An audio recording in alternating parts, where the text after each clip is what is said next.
O corretor de imóveis tem que se preocupar com 5 situações juridicamente para validar o negócio que ele está fazendo. Primeira situação é a idoneidade do vendedor. A segunda é a idoneidade da coisa vendida, do imóvel.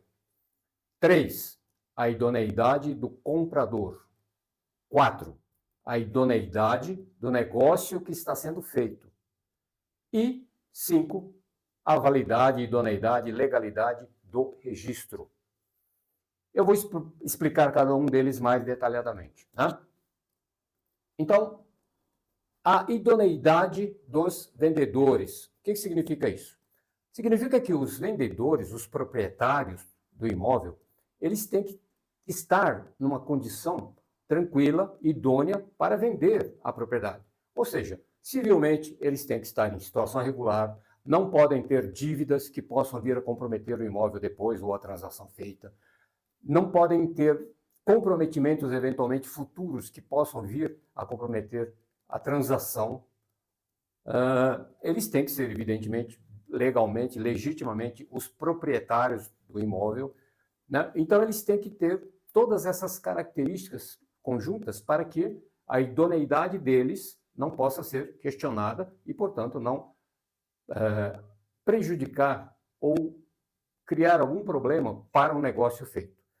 Esse conjunto de qualidades, vamos chamar assim, é o que caracteriza a idoneidade dos vendedores. Isso pode ser verificado na internet, hoje, simplesmente, uma consulta do nome deles no Google, não é nem nos órgãos, no Google. Já aparece, se tiver alguns problemas financeiros, apontamentos, etc., já começa a aparecer no Google. As certidões negativas são só para comprovar determinadas situações, às vezes tirar até dúvidas e tudo mais. Porém, a pesquisa prévia já pode ser feita direto por uma pesquisa simples no Google, ok? Então, com isso, a gente valida a idoneidade dos proprietários, dos vendedores. A segunda coisa é a idoneidade do imóvel. Ora, o imóvel ele tem que ser idôneo, tem que estar em perfeitas condições para ser vendido. Ou seja, a qualificação dele na matrícula, né, a metragem, a especificação, o endereço, qualificações dos vendedores e o próprio imóvel em si, fisicamente, ele tem que estar em ordem. Por exemplo, se for uma casa, a metragem que consta ali, como área construída, por exemplo, tem que estar pronta, tem que estar perfeita. O terreno, por exemplo, 10 por 50, está ok, endereço, localização, etc. Dentro desse terreno tem, digamos, uma casa de 300 metros de área construída, é o que consta na prefeitura. Tem que ter os 300 metros de área construída. Se tiver, por exemplo, 400 metros, significa que 100 metros foram construídas e não estão legalizados na prefeitura, não estão legitimados. Isso prejudica a legalidade do negócio. Se tiver, por exemplo, um financiamento nessa operação, provavelmente o banco não vai aprovar essa operação. Então, a idoneidade do imóvel, esse é o primeiro exemplo que me ocorre, mas há várias outras situações que podem comprometer metragens, né, se for uma fazenda, por exemplo, tem as divisas e tudo isso tem que estar legitimamente, tem que estar perfeito para caracterizar a idoneidade da coisa vendida. Okay? Então, isso é idoneidade do imóvel. A terceira coisa é a idoneidade do comprador. Não basta o comprador ter o dinheiro, por exemplo, se for numa operação à vista, ele diz, vou comprar à vista e tal, eu vou pagar à vista 2 milhões. Opa, desculpa perguntar, mas de onde vieram esses 2 milhões? Nós somos obrigados a perguntar isso. Por quê? Se eventualmente esse 2 milhões, esse dinheiro, tiver uma origem ilícita, nós somos, inclusive, obrigados a informar a Receita Federal.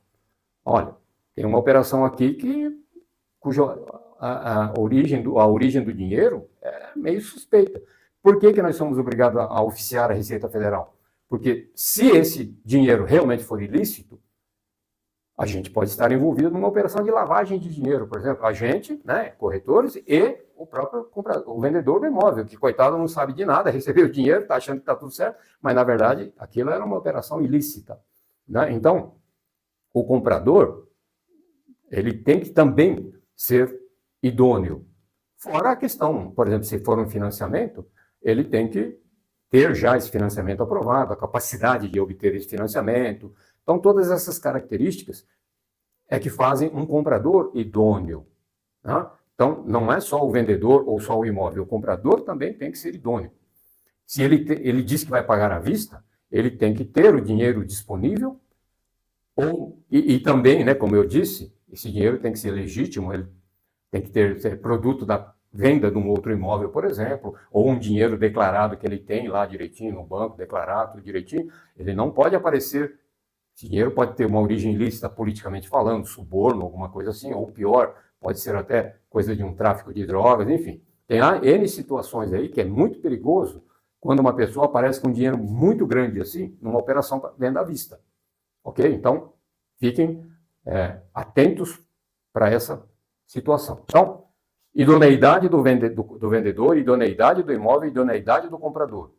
Aí, esses três itens, digamos, estando em ordem, perfeito, idôneos, temos que ir para a idoneidade da operação. Ou seja, toda essa operação de compra e venda, ela tem que estar sendo feita de acordo com a lei, dentro dos parâmetros legais. Então, primeiro, um compromisso de compra e venda ou uma promessa de compra e venda, documentado, dando um sinal, amarrando o negócio, comprometendo datas, entrega de chave, documentação, data de escritura ou contrato de compra e venda no banco a ser assinado com alienação fiduciária, enfim, tudo isso tem que estar documentado num compromisso de compra e venda bem amarradinho, bem feito, né, para que toda a transação seja válida e, eventualmente, se for discutida, que ela seja discutida com base num documento legítimo, legal, que é esta promessa de compra e venda e compromisso de compra e venda, que muitas vezes eu vejo que é muito mal redigido. Tá? Uma série de falhas jurídicas que poderiam prejudicar a validade desse documento, ou eventualmente até anular a operação, porque aquele documento e os componentes dele, as partes, estão irregulares. Né? Então, é muito importante isso. Porque depois disso, vai vir o contrato definitivo, que é o da venda e compra efetivamente, que é ou a escritura ou o contrato de compra e venda com força da escritura pública, que é feita no banco. E aí, em estando, então, a operação legitimamente constituída, não tendo nenhum problema de risco, nenhum risco de nulidade ou anulabilidade, né? Por quê? Porque uma operação pode ser nula ou anulável. Ela pode ser nula se for de cara nula, né? Feita irregularmente, com pessoas que não são capacitadas, etc., ela já é nula de pleno direito. Ou ela pode ter algum vício, algum problema implícito que possa ser anulada depois, inclusive, da própria escritura. Se tiver algum vício na operação, ela pode ser anulada. Então, nula ou anulável, né? Um corretor tem que entender a diferença das duas coisas e os riscos que isso envolve, ok? Então, passamos pelas 4 fases. Digamos que a operação foi toda montada, legitimamente montada, foi feita a escritura ou o contrato de compra e venda com financiamento. Vamos agora para o último item, que é o registro desse documento, ou seja, a finalização da operação. Então, esse registro ou da escritura ou do contrato de compra e venda e financiamento vai para o cartório de imóveis, de registro de imóveis. O cartório, evidentemente, checa, confere todas essas operações, desde os dados do vendedor, do comprador, o tipo de imóvel, a operação, a validade dela, a garantia, etc. Se estiver tudo ok, então o cartório vai registrar aquele título de transferência de propriedade e, eventualmente, as garantias, a alienação fiduciária, hipoteca, seja lá o que for, as garantias relativas àquele contrato, o cartório registra e aí sim a operação está concluída. Então, um corretor de imóvel, é lógico, ele não é advogado e nem queremos passar uma aula de direito completa num vídeo assim. Porém, ele tem que ter noção desses 5 passos e o que é que cada passo desse envolve.